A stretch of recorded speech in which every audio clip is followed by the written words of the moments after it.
सुंदर साथ जी, श्री प्राणनाथ ज्ञानपीठ सरसावा का महोत्सव आने वाला है, तो आज अशोक जी, प्राणनाथ ज्ञान, हम भी वहीं के सदस्य हैं सुंदर साथ जी, पर फिर भी वो अपने मुख से हमें यदि श्री प्राणनाथ ज्ञानपीठ के बारे में बताएंगे, वहां आने के लिए प्रेरित करेंगे। वैसे तो सारे जा ही रहे हैं मुझे छोड़ के। प्रणाम जी।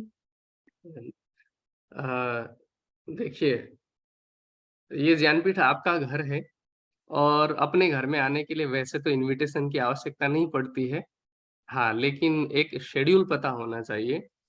कार्यक्रम की तिथि है 14 सितंबर से, 1 हफ्ते का कार्यक्रम है और जो सुंदर साथ अब तक नहीं आए हैं और पहली बार आने की सोच रहे हैं या सोचने वाले हैं, तो उनके लिए मैं बता दूँ कि श्री प्राणनाथ ज्ञानपीठ एकमात्र ऐसी संस्था है निजानंद संप्रदाय में, जिसमें इसके वार्षिकोत्सव में दिन के कम से कम 8 से 9 घंटे तो वाणी की चर्चा होती है, औसत में बता रहा हूँ।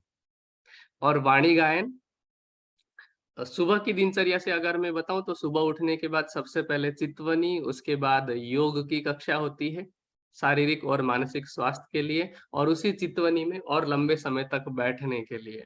उसके बाद फिर प्रातः रास जिसको हम नाश्ता कहते हैं, नाश्ते के बाद मंच का कार्यक्रम शुरू होता है 9 बजे से, जिसमें वाणी गायन, हमारे ज्ञानपीठ में हमेशा वाणी का ही गायन किया जाता है, वो भी अधिकांश शास्त्रीय रागों पर आधारित होते हैं, कोई फ़िल्मी धुनों पर नहीं होते हैं और वाणी चर्चा होती है, वाणी ही केंद्रित होती है हर चर्चा में, चाहे विद्वानों की चर्चा हो, चाहे नए विद्यार्थियों का प्रवचन हो, केंद्र बिंदु में वाणी को ही रखा जाता है।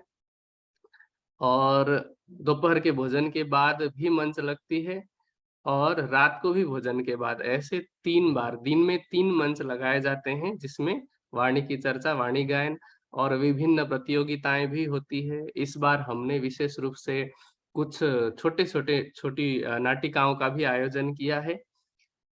विशेष सामाजिक विषयों पर है क्योंकि एक सामाजिक जागरूकता भी आवश्यक है किसी भी संस्था को या किसी भी संस्था की विचारधारा को जन-जन तक पहुँचाने के लिए। तो जैसे वर्णाश्रम पर एक विषय है, जाति के विषय में समाज में जो विवाद रहता है या जो भेदभाव रहता है, ऐसा विषय है। कुछ ऐसे-ऐसे कुछ सामाजिक विषय हैं जिनमें कुछ नाटिकाओं का भी आयोजन है और इस बार हर वर्ष होता ही है वैसे लेकिन इस बार यदि जो स्मारिका प्रकाशित हो रही है उसको भी गिना जाए तो 9 नए साहित्यों का विमोचन होगा जिसमें 3 साहित्य ऐसे हैं जो जागनी यात्रा में स्वामी जी ने चर्चा की है। उन चर्चाओं को लिखित रूप में बहुत सारे सुंदर साथ हैं जिन्होंने लिख कर के भेजने की सेवा की है। तो लिखित रूप में पहले लिखा गया, उसको टाइपिंग किया गया, फिर क्योंकि सुन कर के लिखने में कहीं न कहीं अशुद्धियाँ रहती है, तो उनको करेक्शन किया गया। ऐसी 3 किताबें हैं, जिसमें 2 जो किताबें हैं, वो है ब्रह्मवाणी चर्चा विशेष और एक है आध्यात्मिक प्रवचन, जो स्वामी जी ने प्रवाहियों के बीच में, नए लोगों के बीच में चर्चा की है, हमारे वाणी के सिद्धांत को समझाने के लिए। तो ये 3 किताबें हो गई। एक किताब है स्वामी जी ने लिखी है वर्णाश्रम जातिवाद के संदर्भ में उपन्यास अथवा नाटक के रूप में और उसी को सैद्धांतिक रूप में थियरी के रूप में मैंने और सूर्य प्रताप जी ने मिलकर के एक किताब लिखी है इसी विषय में जातिवाद कारण और निवारण ये एक किताब है और साथ में सागर की नेपाली भाषा में टीका भी प्रकाशित होने जा रही है। हमारे बहुत प्यारे सुंदर साथ जी हैं, आदरणीय अनिल श्रीवास्तव जी। अनिल श्रीवास्तव जी की भी कुछ चर्चाओं को लिखित रूप में इस बार प्रकाशित किया जा रहा है। कितनी किताबें हो गई? 7 हो गई। एक स्मारिका है और हाँ, एक बहुत ही महत्वपूर्ण है, वो तो मेरे दिमाग से नाम ही छूट गया। हमारे प्रवीण जी हैं, डॉक्टर प्रवीण जी, साइंस के स्टूडेंट हैं, ठीक है? और अब तो स्टूडेंट नहीं कहेंगे, अब तो मास्टर कहेंगे। रेडियोलॉजी में उन्होंने मास्टर्स किया है और उनके पास सिर्फ इंडिया की नहीं, उनके पास साउथ कोरिया की डिग्री है, उनके पास यूके की डिग्री है, उनके पास जर्मन की डिग्री है, उनके पास यूएसए की डिग्री है, इस तरह से सिंगापुर की डिग्री है उनके पास, ऐसे 6-7 अलग-अलग देशों की डिग्री है साइंस में। लेकिन उन्होंने किताब किस में लिखा है? गीता पर, ठीक है?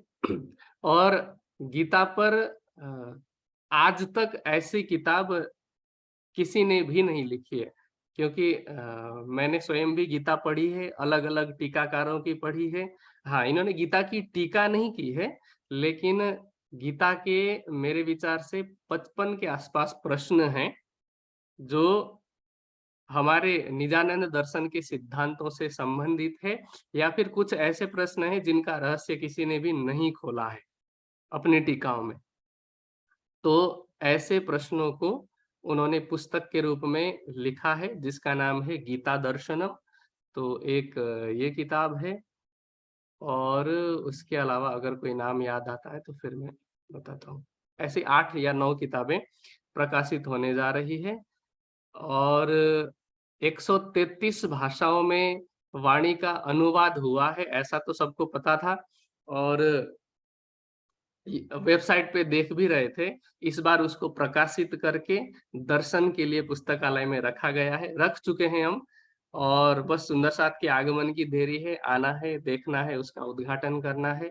और इस बार विशेष, और संगीत के क्षेत्र में भी देखा जाए तो श्रवण जी, रंजीत जी और राजू जी, ये 3 लोग शास्त्रीय संगीत के कलाकार हैं। शास्त्रीय संगीत में एमए किया है इन्होंने, मास्टर्स किया है। बानिका प्रधान, जिनकी वाणी गायन आप सुनते हैं, सुनते ही अपने आप अनायास ही आँख बंद हो जाती है। तो बानिका दीदी आ रही हैं, और वो तो मेरे विचार से हाँ, 12 तारीख को ही पहुँच रही हैं, 2 दिन पहले ही आ रही हैं, ठीक है? देखिए, बानिका दीदी ने अभी तक तारतम नहीं लिया है, लेकिन उनके मन में इतना भाव है कि उनकी इच्छा थी कि मैं 2 दिन पहले ही आऊँ, ज्ञानपीठ को देखूँ, ज्ञानपीठ की परिस्थिति को, वहाँ के माहौल को देखूँ, क्योंकि कार्यक्रम में तो समझ में नहीं आती है कि कहाँ क्या-क्या है, ठीक है? भीड़ ही भीड़ दिखती है, सुंदर साथ दिखते हैं।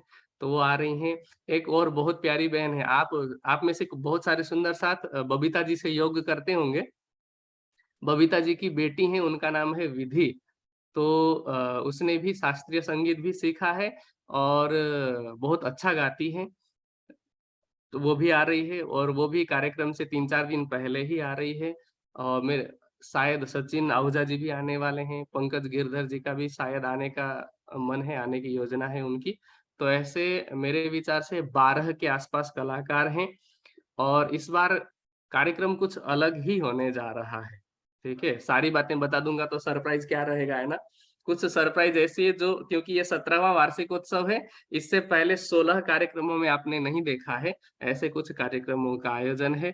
तो जो सुंदर साथ भारतवर्ष में हैं, वो समय निकाल कर के आएँ, ये ना कहें कि राज्य का हुक्म होगा तो आ जाएँगे, राज्य टिकट देके नहीं भेजने वाले हैं, आप खुद को टिकट करनी पड़ेगी।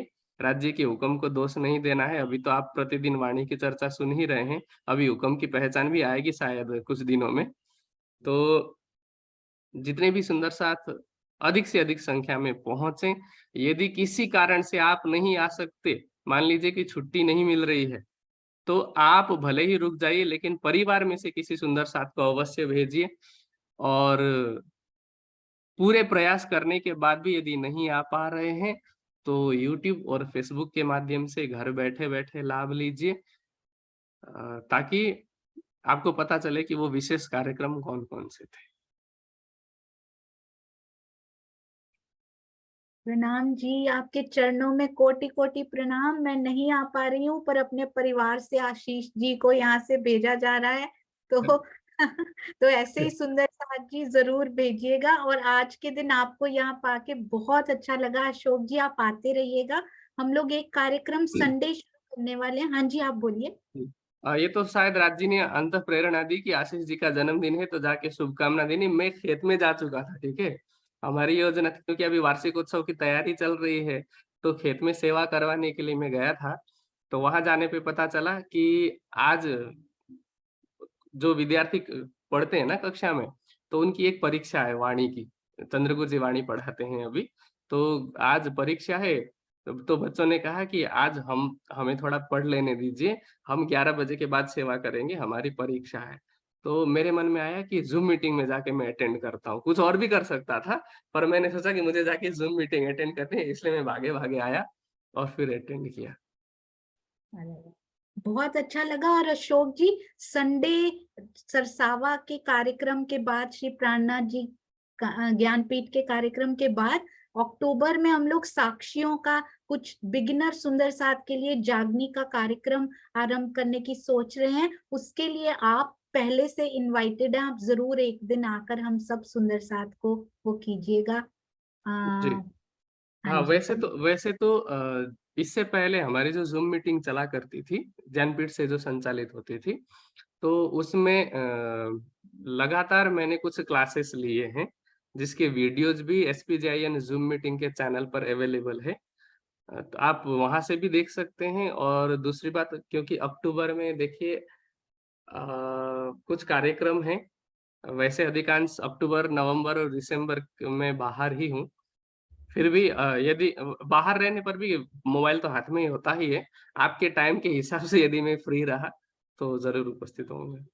कि बस एक दिन के लिए ही 15-20 मिनट के लिए यदि आप आ पाए तो बहुत अच्छा होगा। नहीं, क्योंकि प्रमाणों की बात है ना, तो 15-20 मिनट में कुछ भी नहीं होगा, ठीक है? हाँ। देखिए 2 श्लोक और उसका अर्थ बताने में ही 15 मिनट निकल जाएगा और दूसरी बात हाँ, थोड़ा-सा मैं आपको हिंट दे रहा हूँ, क्योंकि देखिए, केवल प्रमाण बताना ज़रूरी नहीं है या प्रमाण बताना पर्याप्त नहीं है। प्रमाण साथ में उसका अर्थ और प्रयोग कहाँ करना है, आपको हथियार दे दिए, चलाना नहीं आएगा, ठीक है? जैसे महाभारत का युद्ध हो रहा था, जितने भी महारथी थे, उनमें से कइयों के पास ब्रह्मास्त्र थे, लेकिन शुरुआत में ब्रह्मास्त्र नहीं चलाया जाता है ना, ब्रह्मास्त्र तो जहाँ अति होती है, उसके बाद चलाया जाता है। ठीक है? तो कहाँ किस तरह के प्रमाणों को बताने की आवश्यकता पड़ती है, वो भी बताना आवश्यक है। इसीलिए आपकी 1 दिन की कक्षा में कुछ भी नहीं होगी, आप एक पूरा वीक रखिए उसके लिए, कि नहीं जैसे अशोक ये भैया, हम लोग ना एक दिन नहीं चला रहे, एवरी संडे होगा। और ना शुरुआत प्रमाणों से नहीं कर रहे हैं, हुँ, शुरुआत ऐसे कर रहे हैं कि कोई भी नया आए तो हाउ टू स्टार्ट, मतलब उससे बात कैसे शुरू करनी। हमारे बहुत सुंदर साथ युवा सुंदर साथ करना चाहते हैं, पर उनको यही समझ में नहीं आ रहा कि हम उनसे बात कैसे। तो ऐसी ट्रेनिंग कुछ यदि हो ना जी। तो बहुत चलिए अच्छा यहाँ हो। पर भी कुछ सुंदर साथ हैं, अभी से माइंडसेट कर लें, ठीक है? मैं आपकी हर बात काटने की कोशिश कर रहा हूँ, ठीक है? ऐसा है कि जैसे कोई भी बैट्समैन होता है, वो पहले से प्लानिंग बना के नहीं जाता कि मैं पहले जा कर के हुक शॉट मारूँगा या पुल शॉट मारूँगा या फिर कवर ड्राइव, स्ट्रेट ड्राइव सोच के नहीं जाता है। वहाँ जाने के बाद बॉलिंग कैसी हो रही है, अगर यॉर्कर आ रही है, तो रोकना है, ठीक है? बाउंसर आ रही है, तो पुल शॉट तो मैं मुझसे भी बहुत सारे सुंदर साथी इस बीतक में भी मैंने कुछ बातें बोली है वैसे और इससे पहले जो क्लास मैंने शुरू की थी, उस दिन पहले ही ये बात बताई थी कि हम सुंदर साथ पहले से ये नहीं सोच सकते कि यहाँ से शुरुआत करेंगे क्योंकि आपको पता ही नहीं कि सामने वाला किस चीज़ को मानता है, किस सिद्धांत को मानता है या फिर किसी को नहीं मानता है, वो नहीं पता है ना, ठीक है? यदि आपके पिटारे में सारे शॉट्स होंगे, तो आप बॉलिंग के हिसाब से शॉट खेल पाएँगे। यदि आपकी कोई भी कमज़ोरी होगी उसमें, जैसे हमारे आजकल के जो कुछ क्रिकेटर हैं, उनकी कमज़ोरी है लेफ्ट आर्म जो पेसर है, वो उनकी कमज़ोरी है, वो आउट हो जाते हैं। तो हमें यदि प्रचार-प्रसार करना है, हमें हमारे अंदर ऐसी कोई भी कमज़ोरी नहीं रहने देनी, ठीक है? तो हमें तो हर फ़ील्ड में तैयार होना पड़ेगा। इसके लिए सबसे पहले तो ना, जैसे मान लीजिए क्योंकि आप अक्टूबर को यदि कार्यक्रम शुरू कर रहे हैं, अभी आपके पास लगभग 20-25 दिन का समय है। तो जो सुंदर साथ उसमें पार्टिसिपेट करने वाले हैं, उनके लिए पहले ही कुछ बुक्स फिक्स करके दीजिए कि ये हम 1 तारीख से मान लीजिए शुरू करने जा रहे हैं, तो तब तक आप इ इतनी-इतनी किताबें पढ़ लीजिए, चाहे तमस के पार है, बोधमंजरी है, इन सब किताब को आप पढ़ लीजिए। उसके बाद आप शुरू करेंगे, तो आप जैसे ही रेफ़रेंस देंगे, तो सुंदर साथ के दिमाग में रहेगा कि हाँ, ये हमने वहाँ पर पढ़ा है। ठीक है? वरना आप यदि उसके बाद अक्टूबर से आप ककहरा शुरू कराएँगे तो पूरा साल लग जाएगा, लेकिन सुंदर साथ नहीं समझ पाएँगे। यदि पहले से ही उन्होंने कुछ किताबें पढ़ रखी है, तो समझ लीजिए कि उन्होंने प्राइमरी क्लास क्लियर कर ली है। उसके बाद आपको समझाने में आसानी रहेगी। ये मैं अब तक के एक्सपीरियंस से बता रहा हूँ क्योंकि मैं भी यही कर रहा था। मैं भी शुरू से ही बताने की कोशिश कर रहा था और सुंदर साथ क्या करते हैं कि जैसे वो है ना 11 जोलो रही दिल बड़ो चाह धरे, तो शुरू-शुरू में जोश होता है, ठीक है? लेकिन फिर ठंडे पड़ते गए हो जाता है। तो आप यदि पहले पढ़ा करके, पहले कुछ किताबें होमवर्क करा करके आप पढ़ाना शुरू करेंगे, तो सुंदर साथ के मन में रहेगा कि क्लास में पूछ सकते हैं, ठीक है? और यदि आपने पहले पढ़ा दिया और कहेंगे कि ये किताब आप पढ़ लीजिएगा, तो सब सोचते हैं कि बाद में पढ़ लेंगे और वो बाद कभी नहीं आता है। जी, उनका ग्रुप ऑलरेडी बन चुका है और यही किताबें 4-5 बांट हाँ, दी मुझे गई। उसमें मुझे अगर व्हाट्सएप ग्रुप है तो मुझे आप उसमें जॉइन करा दीजिएगा। जी और हाँ, अक्टूबर में शुरुआती कुछ दिनों में तो मैं वैसे खाली हूँ। या आप लोगों ने शायद ये भी सोचा होगा कि सिंधी की वाणी समाप्त हो जाए तो हम शुरू करेंगे ऐसा? नहीं, ये तो 6 महीने चलेंगी, इसका नहीं। वो संडे, अच्छा। एवरी संडे वो अलग से ही कार्यक्रम रहेगा, ये फिर पता आप नहीं। या तो आप एग्ज़ैक्ट भंडारे के बाद से शुरू कर दीजिए या फिर ऐसा कर दीजिए कि अगर आपको लगता है कि मैं इसमें सेवा दे पाऊँगा, तो या तो आप डेली आधा घंटा कोई ऐसा फिक्स कर दीजिए सुबह। अ, चाहे डेली भी कर देंगे तो मैं सुबह जॉइन होकर के ये क्लास की सेवा में कर सकता हूँ। वेरी गुड, ठीक है, तो बहुत अच्छे। तो इसका प्लान इसी प्रकार से हाँ, करेंगे। भंडारे थैंक के एग्ज़ैक्ट बाद से क्योंकि जैसे सितंबर 21 को भंडारा समाप्त होता है हमारा, उसके बाद वैसे तो आधा-अधूरा है अभी, लेकिन फिर भी 1 तारीख को स्वामी जी जा रहे हैं उधर दक्षिण भारत में। मेरी भी योजना थी, पर कुछ कारण से अभी मेरा ये कि पेंडिंग में है। जा भी सकता हूँ, नहीं भी जा सकता हूँ। तो शुरुआत के 1 हफ्ते हैं और यदि नहीं गया तो फिर पन्ना जी के कार्यक्रम तक, शरद पूर्णिमा तक फिर मैं यहीं पर हूँ, ज्ञानपीठ में ही हूँ। क्योंकि बाहर जाने के बाद भले ही हाथ में मोबाइल रहता है, पर फिर भी टाइम थोड़ा मिलाना मुश्किल हो जाता है। इसीलिए आप यदि रेगुलर भी कर पाएँ, डेली आधा घंटा तब भी काफ़ी होगा। अगर सुंदर साथ ने पहले से ही पढ़ रखा है, तो फिर तो तराशने की ही ज़रूरत है ना। हाँ जी। बाकी स्वामी जी का जो अभी वार्षिक उत्सव में जो ब्रह्मवाणी प्रवचन की जो किताब प्रकाशित होने जा रही है, वो भी काफ़ी सहायक सिद्ध होगी सुंदर साथ के लिए। हाँ जी। वेरी गुड, तो वो किताब भी सुंदर साथ जी जो जो जा रहे हैं वो जरूर लेकर आइएगा वहां हाँ से। जी। हाँ जी। हाँ जी। Thank you. आपकी गाइडेंस ऐसे ही मिलती रहे, राज जी की मेहर से। आपके चरणों में प्रणाम। प्रणाम। हाँ।